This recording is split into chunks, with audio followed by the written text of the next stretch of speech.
Babies.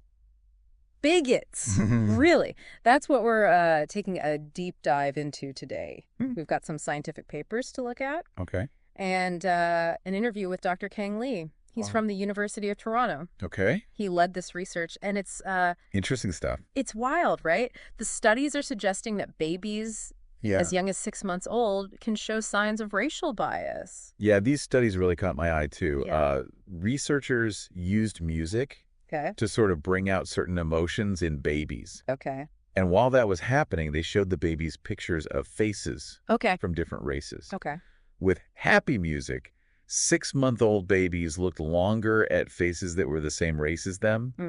And then with sad music, they looked longer at the faces of a different race. Okay, I gotta say, I'm raising an eyebrow here a little bit. Yeah. How do you even measure something like bias in babies? It is a tricky thing to study. Yeah. But to measure their visual attention, they kept track of how long the babies looked at the images. Oh. And to your point, Dr. Lee doesn't actually call these babies bigots. Okay, good. He's very clear about that. Okay.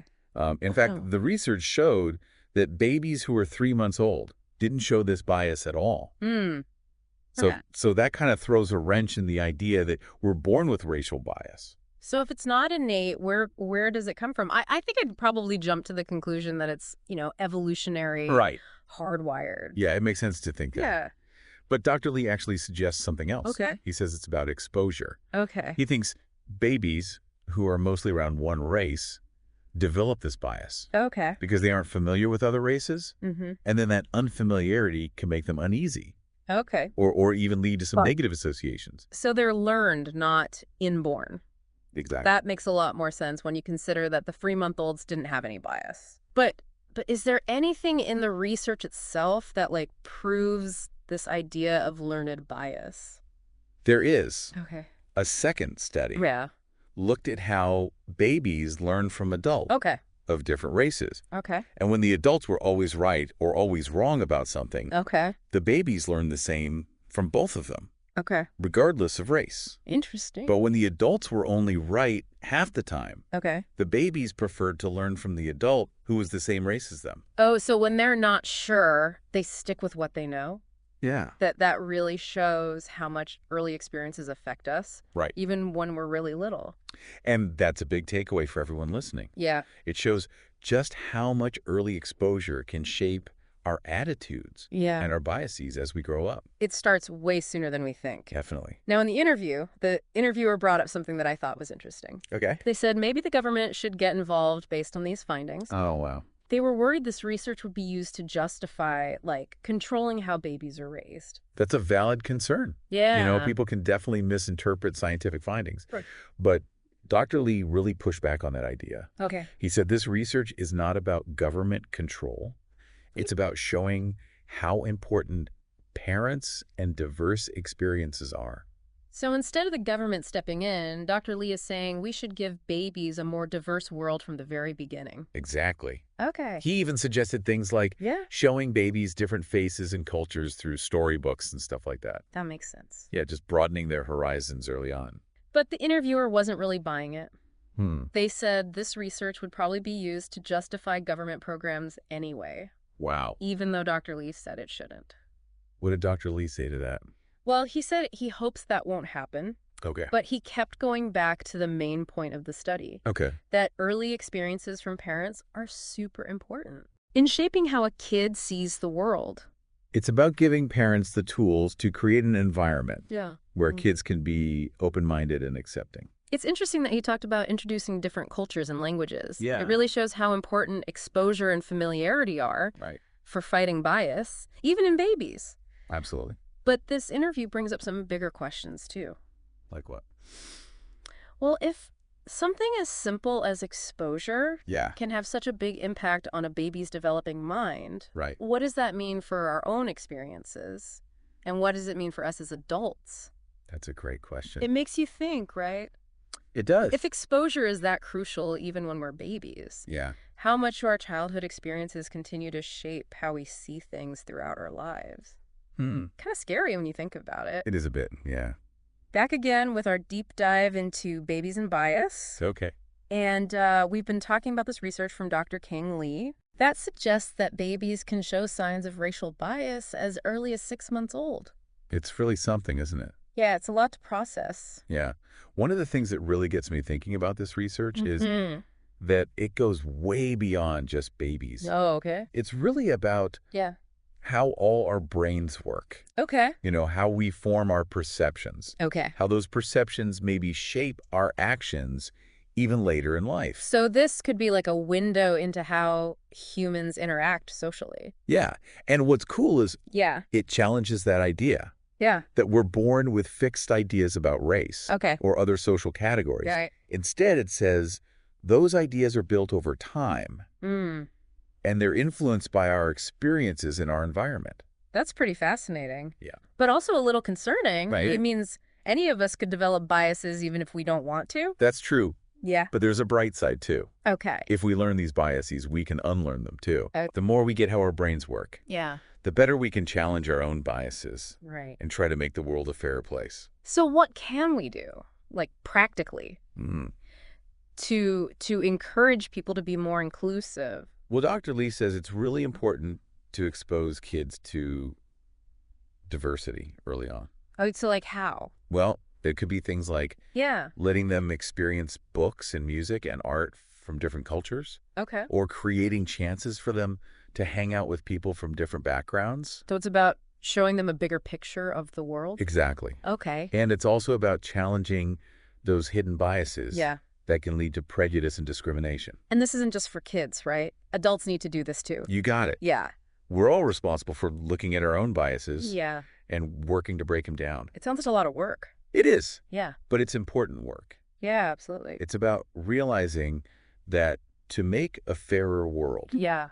everyone needs to put in the effort. It starts with understanding how much early experiences shape us Right. and then doing something about it. Exactly. One thing that really struck me about this interview Yeah. was how cynical the interviewer was. Oh, really? Yeah, they seemed to think that Dr. Lee's research should be used in the wrong way, Hmm. like to justify government intervention. Yeah, I see what you mean. Like they were waiting for the other shoe to drop.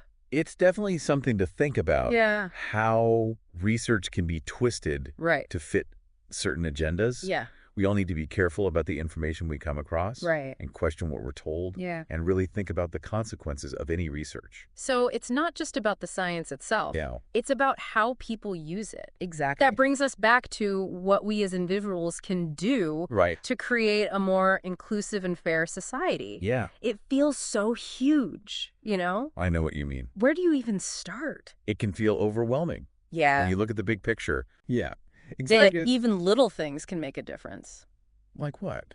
Well, for one, we can all try to learn more Yep. about Yeah. the history of racism and other forms of oppression. Okay. We can look for different perspectives Well. and challenge our own assumptions and biases, Yeah. and we can support organizations Right. that are working to promote equality and justice. So it's not just about big gestures. No, It's the everyday stuff, too. it's about being aware of how we impact the world right. and making choices that reflect our values. Okay. It's about speaking up against injustice when Yeah. we see it. It's a journey, isn't it? It is. It never really ends. That's what makes it worthwhile. Yeah. We're always learning, Right. always growing, always adapting. And the more we do that, Yeah. the more we help create a better world, A more just world. a more compassionate world. Exactly. They've talked a lot about early exposure to diversity, Right. but what about people who didn't have that? Like, what if you grew up in a place where everyone was pretty much the same?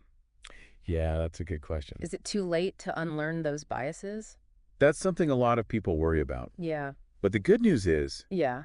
it's never too late to learn and grow. Oh, okay. Our brains are amazing. Yeah. Even as adults, they can change. Okay. So even though those early experiences are powerful, Yeah. they don't mean we're stuck with the same views we had as kids. So there's hope for everyone, Absolutely. even if we have some unlearning to do. It might take more work, Okay. more conscious effort, Yeah. but it's possible. So how do we find those hidden biases, Mm. the ones we've had since we were kids? There are lots of ways to deal with implicit bias. Okay. What works best depends on the person. Right. Some people like to think about themselves, Okay. write in a journal, Okay. or do mindfulness exercises Hmm. to become more aware of their thoughts and feelings. Makes sense. Others find it helpful to get feedback Yeah. from people they trust. Like friends and family. Yeah, or colleagues. Okay. People who can give them a different perspective. So it's about looking inward, but also being open to what others have to say. Exactly. Right. And remember, this isn't a one-time thing. Right. It's a constant process. Yeah. There's no magic solution to get rid of all our biases. Okay. It's about always trying to be more aware, Right. more informed, Yeah. and more compassionate. In how we treat others. Yeah. It's a lot to think about, It is. but it's definitely important. It's the foundation for a truly just and fair society. I agree. It starts with recognizing Yeah. that we're all connected Yeah. and that our choices affect everyone else. Absolutely. And it's about believing that change is possible. Even when things seem really tough. Exactly. This deep dive has been really eye-opening. Yeah, it's given us a lot to consider For sure. about our own biases Yeah. and how they develop. But before we wrap up, I want to go back to one part of the research. Okay. We talked a lot about exposure to diversity. Right. But how did Dr. Lee actually study that in babies? That's a great point. Like, how did he measure the impact of that exposure? Well, one study he did focused on visual attention. Okay. He wanted to see how babies react to faces of different races Yeah. when they hear different emotional cues. So he used music to make them feel certain emotions? Yeah, And then watched how they reacted to different faces. exactly. That's really clever. They played two kinds of music, Okay. happy music and sad music. Okay. And while the music was playing, Yeah. they showed the babies pictures of faces from different races. Okay. And then they carefully measured how long the babies looked at each face. Oh, so by watching how long they looked, Right. they could tell if the babies had any preference for one race over another, That's right. depending on the music. Exactly. That's amazing. And what they found was Yeah. when babies heard happy music, they looked longer at faces of their own race. Hmm. But when they heard sad music, Yeah. they looked longer at faces of a different race. Wow. So even as babies, Right. they're already connecting race and emotion. Yeah, it's remarkable. What does it all mean? Well, Dr. Lee thinks Mm. it could be about familiarity. Okay. Babies who are only used to seeing one race Yeah. might find faces of other races a little strange, and that could make them feel uncomfortable. Especially when they're hearing sad music. Right. So it's not that they don't like other races. No. It's just that they feel more drawn to what they know. Especially in situations that might make them feel bad. Right. It shows how strong early exposure is Yeah. and how it can affect how we see and respond to the world. This makes me think about my own childhood.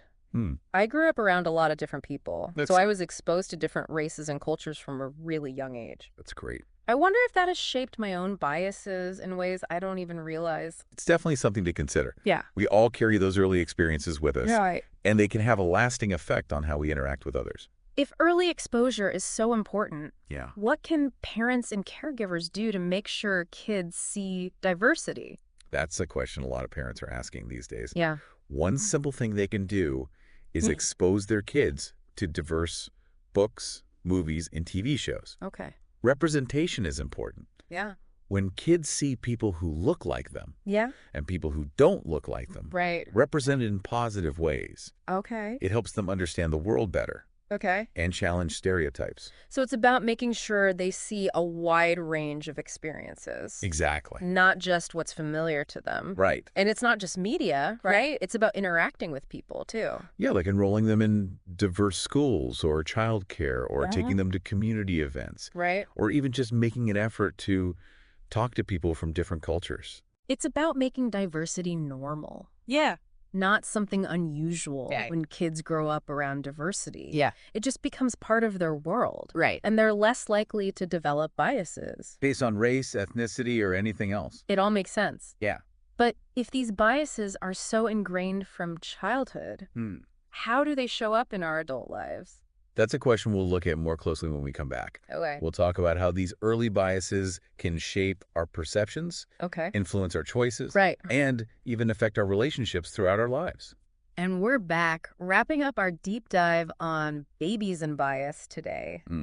So far, we've learned some pretty interesting things Yeah. about how early experiences can affect how we see race Right. and how those perceptions can turn into biases. Even when we're really young. Yeah, it's amazing how much we pick up in those first few years. It is. It really shows how important it is to create environments Yeah. that are inclusive and Yeah. challenge those early biases. We've talked about things parents and caregivers can do Right. to expose kids to diversity and encourage inclusivity. Yeah. But it's not just about what individuals do, right? Got it. We have to think about the bigger picture of society, too. Exactly. We can't just focus on individual kids Right. without looking at how society as a whole influences them. Right. Things like media representation, cultural norms, and systemic inequalities Yeah. all play a role in creating and keeping biases alive. It's like we're surrounded by messages about race, Right. gender, and other social categories. All the time. And all those messages shape how we see the world and ourselves. Think about the images we see on TV, the stories we hear about different groups, even how resources and opportunities are divided up. Yeah. It all contributes to bias. So how do we go beyond just protecting kids from negative influences?